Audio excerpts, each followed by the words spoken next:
The candles in the Ashvale ballroom had been burning for 2 hours when the crowd turned. Cecily Hartwell felt it before she heard the words, the way one feels a door open in a warm room, the air shifting before the sound of hinges. She had been standing near the tall windows at the east end of the gallery, watching the reflected candlelight multiply itself across the polished floor.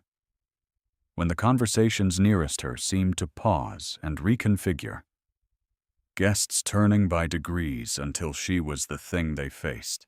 Margaret Fenn stood at the center of the newly formed attention, dressed in deep rose silk with a rope of garnets at her throat, and beside her, very still, very composed, stood Lady Dorothea Ross. "Miss Hartwell," Dorothea said, and the name arrived as a verdict rather than a greeting, each syllable measured and distinct, "has expressed herself quite clearly on the subject of her betrothed's rank. I believe her own words were that she considered titles a form of inherited vanity." The room did not gasp. It did something quieter and more damaging than that. It waited. Cecily's hands were still at her sides. She could feel the pulse in her right wrist beating against the seam of her glove. A borrowed glove. The left one slightly looser than the right, because it had belonged to a woman with broader hands, and she was aware of this small inadequacy in a way she had not been 10 minutes ago. Stephen Ross stood at the far end of the room, and she could not see his face clearly from this distance. Only the set of his shoulders, which told her nothing she wanted to know. What she did not yet know was that by the time the evening ended, the words Lady Dorothea had just delivered to the assembled company of 40 guests would either destroy her entirely or cost the Duchess something she could not recover. She had arrived in London 6 weeks before that night, in the 3rd week of March, in a hired coach that smelled of old leather and someone else's damp wool. The Hartwell family lodgings on Wren Street occupied the upper 2 floors of a narrow house owned by a wool merchant who lived on the ground floor and was too prosperous to bother his tenants and too cautious to reduce their rent. Cecily had come because her father had been dead for 4 months, and the solicitor in Dorset had been very precise about what 4 months of death had produced. £4,000 in debt, an entailed property that passed to a male cousin in Norwich, and a daughter of 23 years who possessed good manners, moderate accomplishments, and no means of her own. Nora Fenn, no relation to Margaret, had come with her from Dorset. Nora was the daughter of the solicitor who had delivered the news about the debt, and she had arrived at Cecily's door the morning after the reading of the will with a carpet bag and a face that said she had already decided. Her father approved, she said. He thought Miss Hartwell would need someone sensible nearby. Cecily had looked at Nora's steady gray eyes and asked no further questions. The debt was not a secret between them. Cecily had spoken of it plainly, more plainly than she spoke of most things, because Nora was not the kind of woman who benefited from soft handling, and Cecily had always preferred clarity to the performance of serenity she could not actually feel. £4,000. The cousin in Norwich had offered to take the debt in exchange for a portion of the estate's furnishings and her father's library. But even after that exchange, there would remain the question of how she was to live. And it was this question that had made the letter from the Duke of Ashvale's solicitor seem less like an opportunity and more like a closing door she had not been aware was open. The arrangement had been made through family connections she scarcely remembered. Her father's elder sister had married a man with Ashvale connections, and that aunt, now a widow herself, had written to Cecily with a tone of careful gentleness that communicated plainly enough that the match was not presented as something she was free to decline. The Duke of Ashvale was recently widowed. He had a ward named Thomas, a boy of 7 years. He required a mistress for his household and a settled, serious woman to manage the domestic arrangements that a great estate demanded. He was not, the aunt had written, a man of easy warmth, but he was honest, and in Cecily's present situation, honesty seemed a more defensible quality than warmth. She had said as much to Nora. In the lodgings on Wren Street, on a Tuesday morning in late March, with rain against the narrow windows and a pot of tea going cold on the table between them. "I have no illusions about what this is," she said. "He needs someone capable, and I need not to be ruined. That is a transaction, not a fairy tale, and I can respect a transaction if it is conducted honestly." Nora had looked at the rain-streaked glass. "And if he is not honest? Then I will discover that before I am committed, or I will manage afterward. There is no third choice available to me, Nora. There are 4,000 pounds of reason why there is no third choice." Nora had made a sound that was not quite a laugh and not quite disagreement, and refilled their cups. It was on the following Thursday that the woman arrived at their door, presenting herself as a maid for hire. She was perhaps 55, with silver hair dressed plainly under a gray cap, and she wore a dress of good wool that had been deliberately aged, the hem brushed with something that dulled its weave, and the buttons replaced with cheaper ones. She gave her name as Mrs. Cole. She said she had been in service to a family in Bloomsbury who had removed to the country, and that she had excellent references which she produced in a neat hand on paper of middling quality. Cecily was not in the habit of hiring staff, but the arrangement at Ashvale would require a lady's maid who was already acquainted with her habits, and her aunt had mentioned that she ought to see to it before the formal presentation. She received Mrs. Cole in the small front parlor, offered her a chair, and asked her straightforward questions about her prior experience. The woman answered without hesitation. She knew linens. She knew the correct order of a dressing table. She had managed the wardrobe of a woman of quality and understood the demands of the season. Her voice was low and controlled, her eyes watchful. Cecily answered her as she answered everyone, without performance.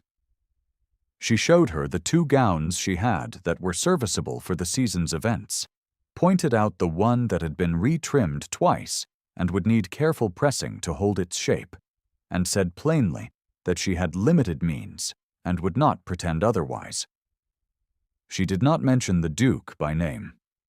She spoke of the upcoming change in her situation in terms she might use to any household employee. She did not notice, when Nora came to the doorway to say that young Thomas had arrived with the footman from the Ashvale house in Grosvenor Square, that Mrs. Cole's stillness sharpened in a way that was not the stillness of a servant. Thomas was 7 years old and had the dark eyes of his guardian without the height or the authority.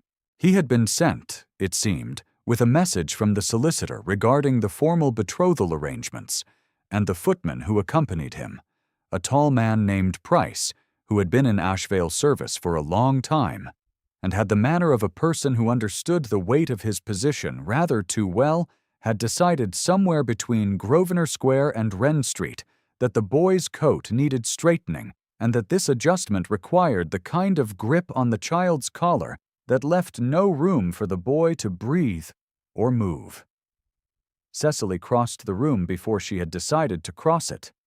She placed herself between Price and Thomas, and said, in a voice that was entirely level, "Please release the child." Price looked at her with the expression of a man encountering an obstacle he had not expected on a road he had been traveling without obstruction for 20 years. "The boy's collar," he began. "Is perfectly adequate," Cecily said. "Thomas, come here." The boy came. He stood beside her with his dark eyes wide, and she kept her hand lightly at his shoulder while she received the solicitor's message from Price's now empty hand, and thanked him with a courtesy that contained, she was aware, a great deal of something that was not gratitude. Price departed. Thomas looked up at her with the particular expression of a child who has been rescued and is not certain whether to be grateful or alarmed. "Are you well?" she asked him. He nodded.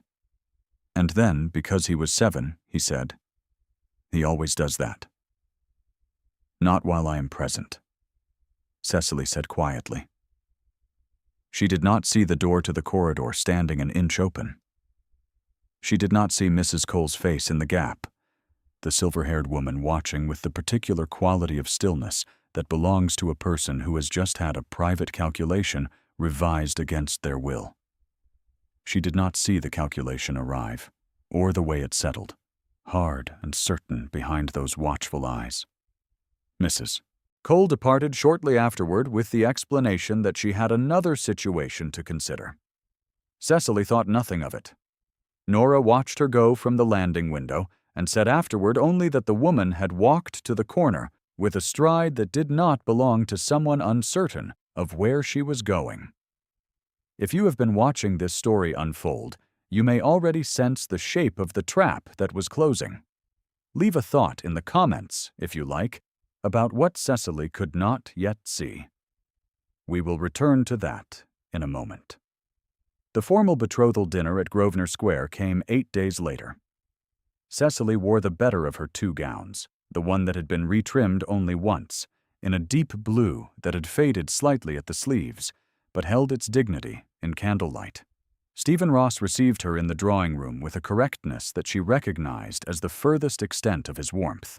He was 36 years old, lean and dark, with a face that had been arranged by some combination of heredity and experience into an expression of permanent reserve.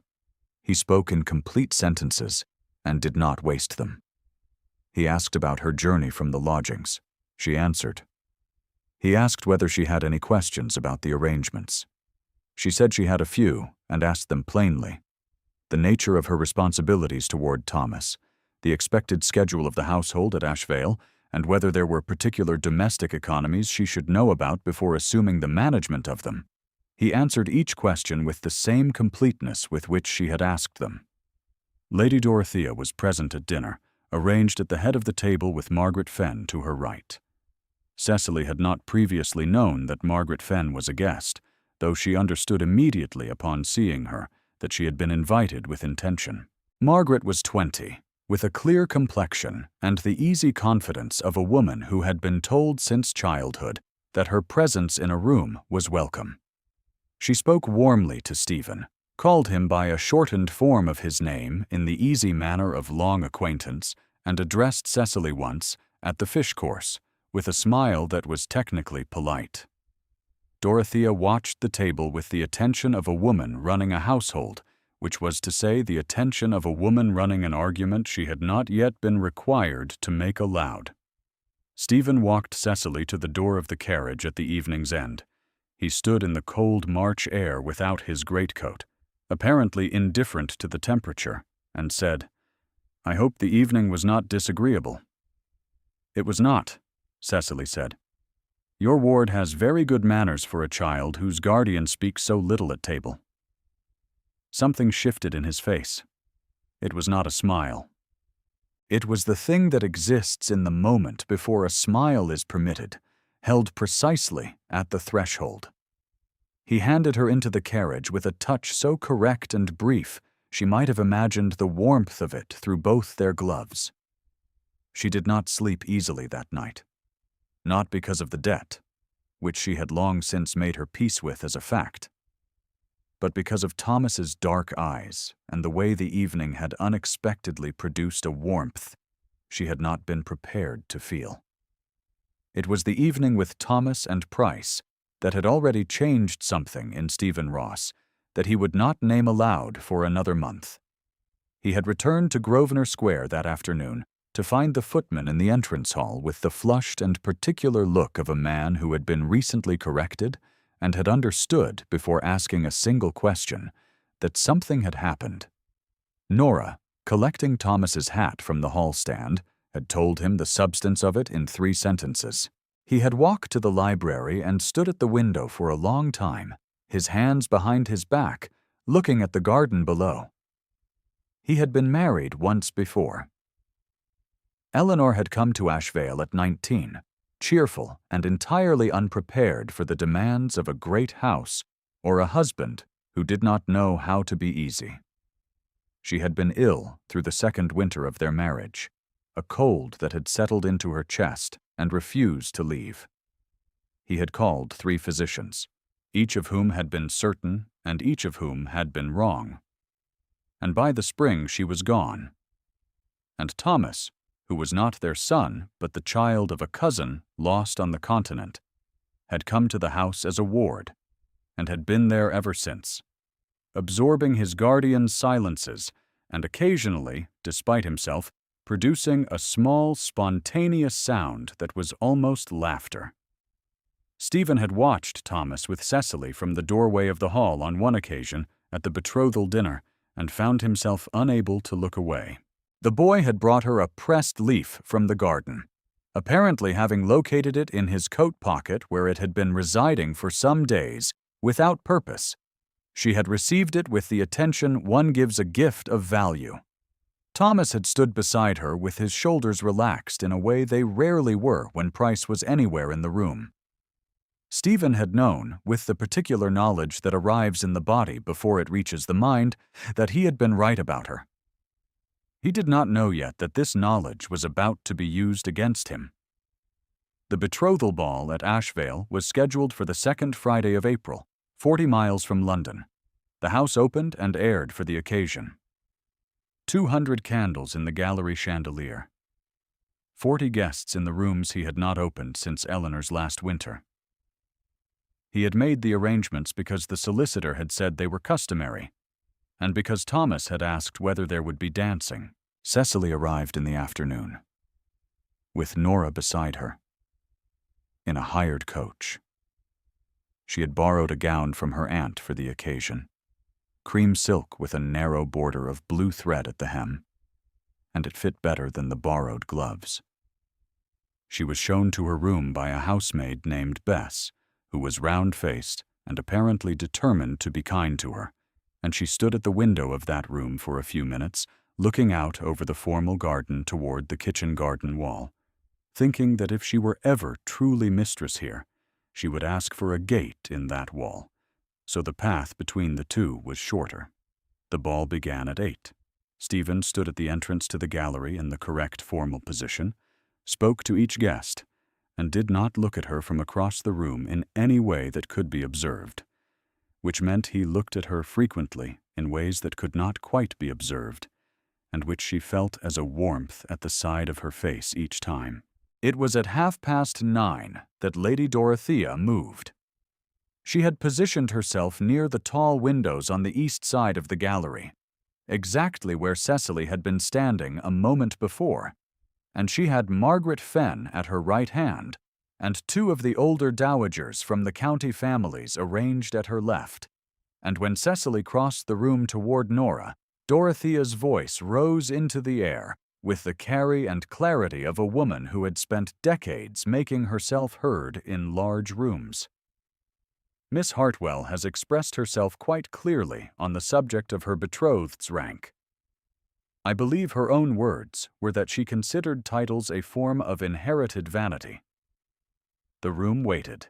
Cecily felt the borrowing of the gloves, the hem of the borrowed gown, the 40 miles she had traveled, and the £4,000 that had preceded her, all of it arriving in her body at once.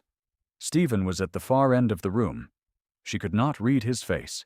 She could read only the quality of his stillness, and it was not the stillness she had come to know across these weeks. This was the colder kind, the older kind, the one that had been there before Thomas and before the library window. The words, Dorothea continued, as if completing a thought she had interrupted herself from, were spoken in private before the lady knew she was to have a listener. I can only say they were consistent with a disposition I have found, across my observation, to be insufficiently suited to the position she is being offered.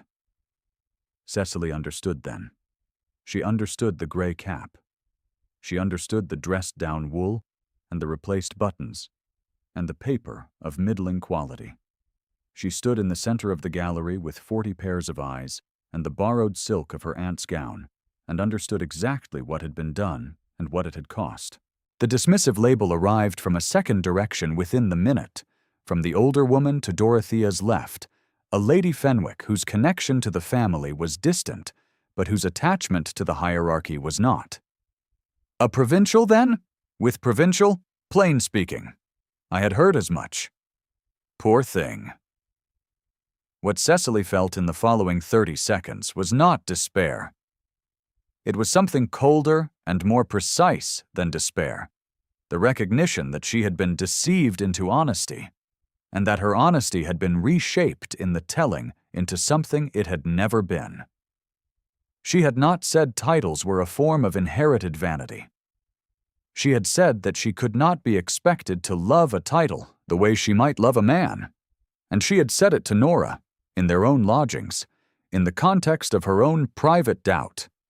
And it was true, and it was hers, and it had been stolen. She found Stephen near the musician's alcove when the crowd's attention had barely shifted toward the next configuration of conversation. He was standing with his back partly turned, and she did not wait for him to turn fully. She said, quietly enough that only he could hear, "I would like 5 minutes in private." He looked at her. His face was the old cold surface, the pre-Thomas surface, and she felt the loss of the warmth that had been there before, like a physical change in the air between them. "Miss Hartwell," he said, and stopped. 5 minutes, she repeated. "I'm asking for 5 minutes to tell you something that I believe you need to hear from me before you decide anything. After that, you may decide whatever you wish." He led her to the small writing room off the corridor, a room with 1 lamp and 2 chairs, and a window looking out onto the dark garden. He stood beside the fireplace rather than sitting, and she stood on the other side of it, because the room was cold, and the fire was the only warmth in it. And she told him everything. She told him about the woman who had called herself Mrs. Cole, about the gray cap and the wool gown with its replaced buttons and the neat references written in a controlled hand on paper that had seemed ordinary until now, about the door ajar and the silence behind it that had not been the silence of a servant. She told him what she had actually said to Nora, the precise words, and the context of them. The admission that she could not manufacture feeling from duty alone, but that she was willing to try because she was an honest woman, and honest work is where honest feeling sometimes begins. She told him about the £4,000 and the cousin in Norwich, and the furnishings, and the library, because she wanted him to understand exactly why she had come to London, and exactly what she had hoped for, and exactly what she would not do to keep it. She was not going to pretend she had not been afraid. She was not going to pretend she had been. She was going to tell him what was true, and let him decide what it was worth. He said nothing for a long time. The lamp threw its light at the floor between them. "If your account is accurate," he said at last, "there is a detail that can be checked." "There is," she said. The references she presented were written on paper with a particular watermark. I noticed it because my father collected paper. It is a maker from Aldgate, whose mark is a double anchor. It is not a paper that a woman seeking domestic service would ordinarily carry. It is a paper that belongs to a household with the means to order it specifically. He was already at the door. She stood in the writing room alone for 4 minutes, by the small clock on the mantel, and considered the possibility that she was about to be asked to leave the house. She considered it fully and without drama, because she was 23 years old, and she had learned that catastrophes were easier to manage when you had already practiced the shape of them. Then she straightened the cuff of the borrowed gown and opened the door and walked back into the corridor. She had reached the end of the corridor when she heard his voice from the gallery ahead, carrying in the particular way that voices carry in large lit rooms when the surrounding noise has paused. "I would ask," Stephen said, "that everyone hear me." She stood in the doorway. He was at the center of the gallery, not shouting, not performing, speaking in the level tone of a man who has decided something and will not be redirected. 40 people faced him. Dorothea stood at the east window with the expression of a woman who had just understood that the calculation had gone wrong. "Miss Hartwell is my intended," he said. "This has not changed, and will not change on the evidence of words reported at second hand by someone who was present in her lodgings without her knowledge or consent." The room was very quiet.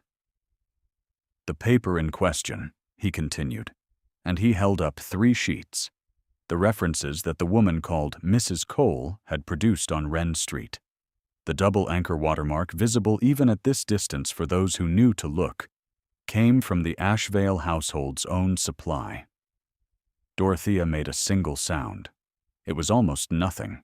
It was the sound of a woman whose script has been removed from her hands mid-delivery.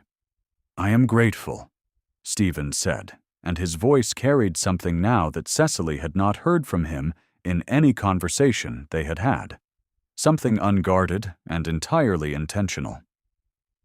"For a woman who tells the truth in private, even when she does not know she is being listened to. That is a quality I have not found easy to come by." He turned, then, and looked across the gallery directly at her in the doorway. The crowd turned with him. She did not move for a moment. She was aware of Nora somewhere behind her left shoulder, aware of Thomas standing near the musician's alcove, with Bess, the housemaid's, hand on his shoulder, his dark eyes very wide, watching with the expression of a child who has been waiting for something he could not have named and has just seen it arrive. She walked across the gallery. Stephen met her halfway, which she thought afterward was exactly correct. That neither of them stood still, and made the other cross the whole distance alone. Lady Dorothea said nothing. The particular confidence she had worn all evening had not collapsed exactly. It had simply gone somewhere private, drawn in at the edges the way candlelight draws in when a door is opened, and what remained in her face when Cecily glanced at her in passing was something that might have been, under the correct circumstances, the beginning of a recognition. Margaret Fenn beside her had the expression of a woman who had understood that the ground she stood on was borrowed and had always known it. Lady Fenwick said nothing. She snapped her fan open instead, which was as much as she was prepared to offer. Nora exhaled through her nose in the doorway and said very quietly to no one in particular, "Well, about time." The season had 3 more weeks to run, but Cecily was not in London for them. The formal arrangements were concluded with a speed that the solicitor found slightly irregular, but Stephen considered appropriate.